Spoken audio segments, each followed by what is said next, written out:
Welcome to my new vlog. आजको भ्लगमा सबैजनालाई स्वागत छ र सबैजनालाई ह्याप्पी शिवरात्रि। र आज चाहिँ हामी शिवरात्रिमा अब मम्मीले मन्दिरमा पूजा गर्नु छ। उता बाटापारी एउटा मन्दिर छ, हामी त्यहीँ जान लाग्छौँ शिव मन्दिरमा नि। अब यिनीको मम्मी पनि जाने हो, मेरो मम्मी पनि जाने हो, त्यही भएर यिनी मसँग जान्दैछ नि। जाने हो नि मसँग हो नि बाटा भ्लग बनाउँदै जाने हो नि। एकदमै खुसी छु नि, एकदमै कति राम्री भएर आएछु नि। म तपाईँलाई देखाउँछु है, यति राम्री भएर आएछु नि। यति राम्रो फराक, यति राम्रो फुल, एकदमै ब्युटी भएर आएछु नि। एकदम ब्युटी भएर आएछु नि। कति राम्रो देखिन्छन्, यस्तै कति राम्री छु के तिमी। यति तिमी जस्तै मलाई नि राम्रो पार्दिन पर्ने। यही लाछु एउटा यही उठ्छ सिधै मेरो। मम्मीहरू रेडी भएर अब रेडी भएपछि हामी बाटोमा जानलाई चाहिँ देखाउँछु है त। मैले चाहिँ आइसक्नुभयो। अब चाहिँ हामी जान्छौँ। हामी हिँड्न लागिसक्यौँ।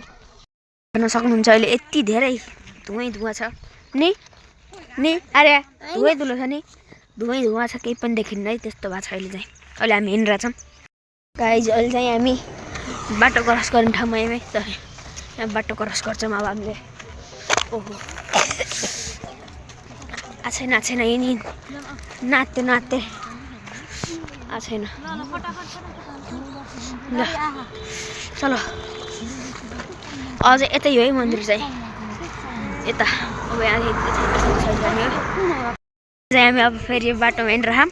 मन्दिरको आवाज पनि आइसक्यो नि अरे। अब आइहाल्छ म त। हामी चाहिँ मन्दिरमा पुगिन लागिसक्यौँ है त। अब एकैछिनमा मन्दिरमा पनि पुगिन्छ।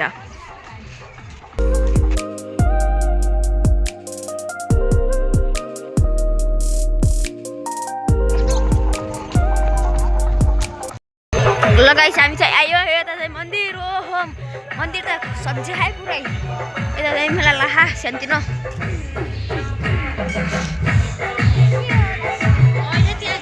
यतातिर चाहिँ सानो मेला लाहा। यता चाहिँ मन्दिरतिर अब हामी मन्दिरमा जान्छौँ। हो मन्दिरमा भिड छ है, भिड त छ। मन्दिर चाहिँ एकदमै सजिया यस्तो, एकदमै राम्रो तरिकामा सजिया जे होस्। पहिला यस्तो हुन्थेन मन्दिर। यो कपडाको चाहिँ अलिअलि सजाएर हल्का राम्रै भएको छ जे होस्। चप्पल यतै छोरामा है। त्यही जब चाहिँ मम्मीहरू चाहिँ सायद अब भित्र जानुहुन्छ नि, हामी यहीँ बस्छौँ होला।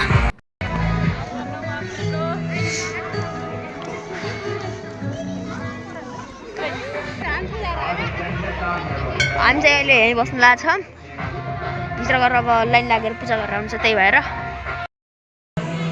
मम्मी चाहिँ अब यही उताको साइडदेखि अब यतातिर निक्लिनुहुन्छ गएर यहीँ भित्रतिर जानुभयो। अब कति अब लाइन छ, अब कतिखेर पुग्नुहुन्छ उतातिर चाहिँ अब मान्छेहरू बस्नु भएको रहेछ।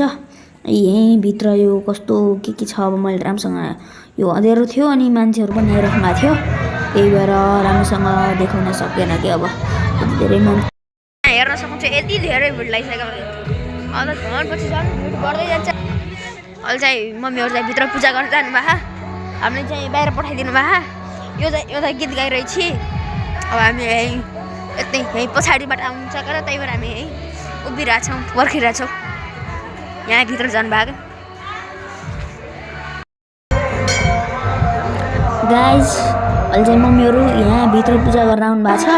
अनि फेरि पूजा गर्नलाई यहाँ पुग्नुभयो। यो मैरोमा पूजा गर्न आउनु भएको छ। अझै उता एउटा मन्दिर मैरो छ, त्यहाँ पनि पूजा गर्नुहुन्छ। र सबैजनाले शिवरात्रि मान्नुभयो कि नै भनेर कमेन्ट बक्समा भनिदिनु होला। र सबैजनालाई फेरि पनि ह्याप्पी शिवरात्रि भन्दै यहाँ पूजा गर्नुभएको छ। मन्दिरमा आइसकेपछि चाहिँ सबैजनाले पूजा गर्नु होला, त्यही भन्छु मैले चाहिँ।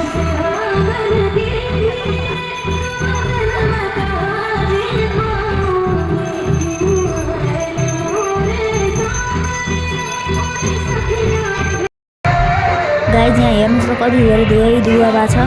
हेर्नु त यस्तो धेरै धुवा आगो लाग्ला यस्तो धेरै धुवा छ, आगो लागेको जस्तो। हुन त मन्दिरमा चाहिँ सबैजनाले चाहिँ अगरबत्ती चाहिँ बाल्नुपर्छ के, होइन त? हो कि नै? एकदमै सही भनेको छु नि। अगरबत्ती चाहिँ सबैजनाले बाल्नु होला।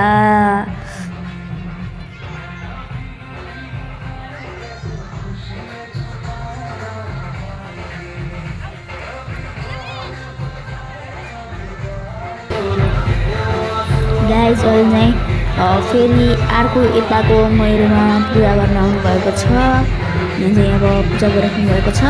सबैजनाले चाहिँ हेर्नु होला है।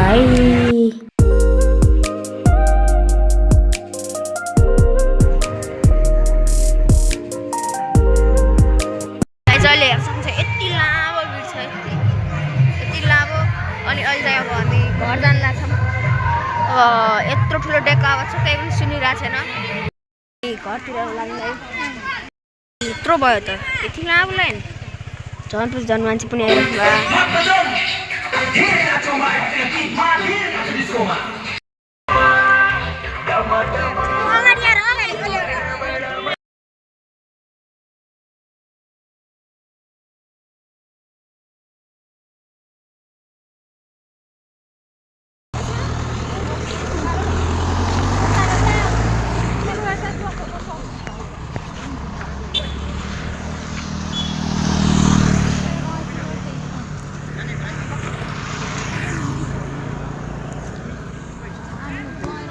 गाइस फाइनली घरतिर आइयो। अब घर गइन्छ। फेरि पनि ह्याप्पी शिवरात्रि। अनि आजको दिन चाहिँ एकदमै रमाइलो गयो। पछि चाहिँ मैले बनाएन, मन्दिर गएर आएको मात्रै बनाएँ। किन पछि चाहिँ मैले अब भ्याएन बनाउन होइन, त्यस्तो जागर पनि लागेन, त्यसै कारणले गर्दा मैले बनाएन। र आजको लागि चाहिँ यति। हामी भेटौँला अर्को यस्तै नयाँ नयाँ कन्टेन्ट र नयाँ नयाँ भ्लगको साथमा। सबैजनालाई ह्याप्पी शिवरात्रि फेरि पनि भन्दै बाई।